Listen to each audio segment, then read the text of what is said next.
ఓం సమర్థ సద్గురు సాయినాథ్ మహారాజ్కి జై. ఓం సాయిరామ్. మన బాబా కుటుంబ సభ్యులందరికీ నమస్తే అండి. హాయ్ ఫ్రెండ్స్, మీ అందరిపైన షిరిడి సాయినాథుని ఆశీస్సులు ఉండాలని, మీరు ఎల్లప్పుడూ క్షేమంగా, సంతోషంగా, ఆరోగ్యంగా ఉండాలని, మీరు అనుకున్న పనులన్నీ నెరవేరాలని మనస్ఫూర్తిగా బాబా గారిని కోరుకుంటున్నానండి. ఫ్రెండ్స్, చిన్న రిక్వెస్ట్ అండి, మన వీడియోస్కి అయితే ఒక చిన్న లైక్ ఇవ్వండి. అలాగే ఫస్ట్ టైం చూసేవారైతే మన బాబా భక్తి ఛానల్ తప్పకుండా సబ్స్క్రైబ్ చేసుకోండి. ఇంక ఈరోజు వీడియోలో మన బాబాగారి సందేశం అండి. మన బాబాగారు ఏమంటున్నారంటే, తల్లి, ఎన్నో రోజులుగా నీ కల నెరవేరడం లేదు అని ఎంతో దిగులుగా ఉన్నావు కదా. నీ కల తప్పకుండా నెరవేరబోతుందమ్మా.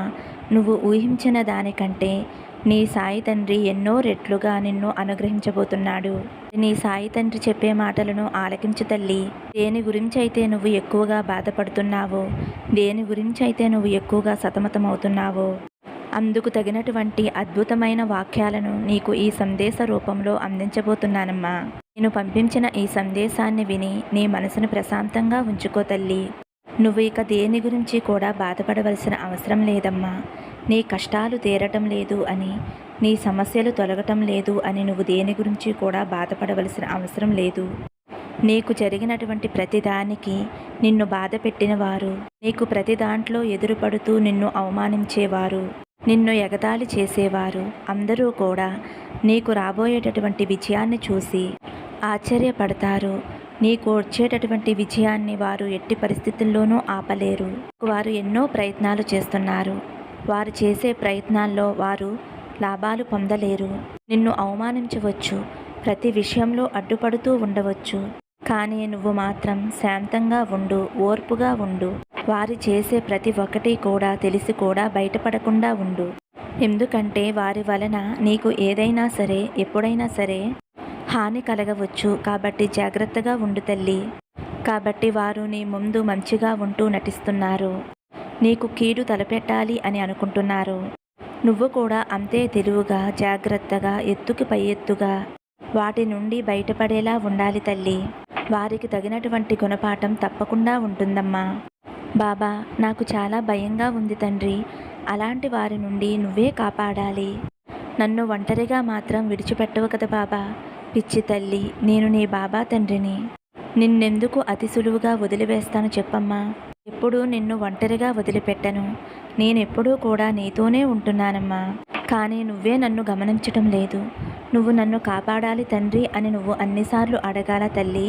నా బిడ్డలు ఆపద సమయంలో ఉంటే నాకు తెలియకుండా ఉంటుందా? నన్ను ఒంటరిగా మాత్రం విడిచిపెట్టకు తండ్రి అంటున్నావు. అసలు నిన్నెందుకు విడిచిపెడతాను? నీ గురించి నిన్ను ప్రేమించే వాళ్ళు కానీ, నీ శ్రేయోభిలాసులు కానీ, నీకు ఇష్టమైన వారు కానీ ఒక్క క్షణం మరవచ్చేమో కానీ నీ సాయి తండ్రి మాత్రం ఎప్పుడూ ఒక్క క్షణం కూడా విడిచిపెట్టలేదమ్మా. ఒక్క క్షణం కూడా నిన్ను మర్చిపోలేదమ్మా. ప్రతిరోజు కూడా ఏదో ఒక ఆటంకం ఎదురవుతుంది బాబా అని నువ్వు అనుకోవద్దు తల్లి. నీ సమయాన్ని నీ సాయి తండ్రిపై దృష్టి పెట్టి సాయి నామస్మరణ చేస్తూ ధైర్యంగా ఉండు. అనవసరమైన ఆలోచనలకు పెట్టే సమయాన్ని భగవంతుడికి ఇవ్వలేవా తల్లి? నీ దగ్గర ఆ మాత్రం కూడా సమయం లేదా? రోజును నీ జీవితాన్ని, నీ శరీరాన్ని నడిపిస్తున్నటువంటి ఆత్మను, ధైర్యాన్ని ఇచ్చేటటువంటి ఇవన్నీ కూడా నీకు ఎవరు ఇస్తున్నారు? భగవంతుడే కదా.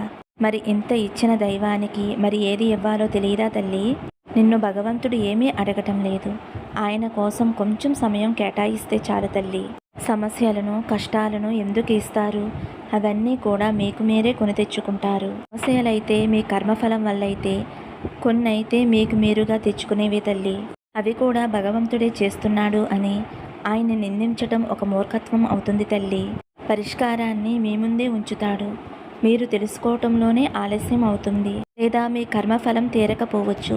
అంతవరకు కూడా మీరు ఎదురు చూసేందుకు సిద్ధంగా ఉండరు. ఏదైనా ఒక కష్టం మీ దగ్గరికి వస్తుంది అని మీకు అనిపిస్తే చాలు. ఆ కష్టాలు మీ ముందు ఉన్నాయి అంటే చాలు. వాటి నుండి తప్పించుకోవాలి అని అనుకుంటారే కానీ వాటి నుండి బయటపడేందుకు పరిష్కారం మాత్రం ఎందుకు ఆలోచించరు తల్లి? అసలు ఎందుకు భయం తల్లి?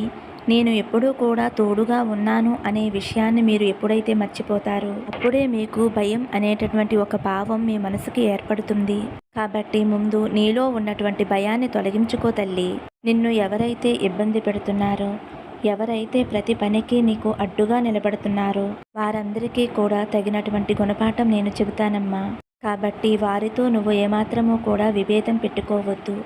కోపంగా మాట్లాడవద్దు. ప్రేమగా వారితో మాట్లాడు. ప్రేమతోనే వారిపై గెలువు. అప్పుడు తప్పకుండా నువ్వు విజయం సాధిస్తావు. నువ్వు ఎన్నో రోజులుగా కలలు కంటున్నటువంటి కలలు తప్పకుండా నెరవేరుతాయమ్మా. తప్పకుండా నీ సాయి తండ్రి అనుగ్రహం నీకు పుష్కలంగా దొరకపోతుంది. ఎలాంటి ఆలోచనలు చేయకుండా, దేనికి కూడా భయపడకుండా ప్రయత్నాలను నువ్వు మానకుండా చేస్తూ ఉండు. నీ కోరిక తప్పకుండా నెరవేరుతుంది. ఇక మరలా ఆలోచించుకుంటూ అస్సలు నిరుత్సాహపడవద్దు తల్లి. అంటే నీ వెంట ప్రతి క్షణము కూడా నేను తోడుగానే ఉంటాను. నీ మనసుకు భయం కలిగినా, లేదంటే నీ మనసుకు ఒంటరిగా ఉన్నాను అనే బాధ కలిగినా సాయి అని పిలిస్తే చాలు, వెంటనే సప్త సముద్రాలైనా దాటి నీ వద్దకు వచ్చి నీ పక్కనే నిలబడతానమ్మా. నీ మంచి మనసుకి అంతా మంచే జరుగుతుంది. కాకపోతే ఆలస్యం జరిగిపోయింది. కానీ జరిగిపోయిన దాని గురించి బాధపడవద్దు. విజయాన్ని ఏ విధంగా పొందబోతున్నావు అనేది నీ మనసుకి ఒక సంకేతాన్ని తెలియపరుస్తాను.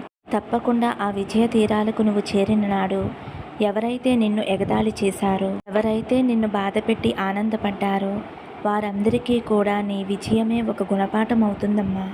ఇప్పుడు నువ్వు ఓపికతో ఉండటం వలన అదే నీకు శ్రీరామ రక్షణగా ఉంటుంది. దానికంటే ఎక్కువగా సుఖ సంతోషాలు కలిగేటటువంటి కాలాన్ని నువ్వు చూస్తావమ్మా. నిజంగా నిన్ను చూస్తూ ఉంటే నాకు చాలా గర్వంగా ఉంటుంది తల్లి. నువ్వు నాపై అపారమైన విశ్వాసాన్ని ఉంచు తల్లి. అదే నేను కోరుకునేది. నాపై పెంచుకున్నటువంటి భక్తికి నేను ఏదో ఒక రకంగా నీకు రుణం తీర్చుకోవాలి కదా తల్లి. కాబట్టి నీ సమస్యను నా యొక్క సమస్యగా భావిస్తాను.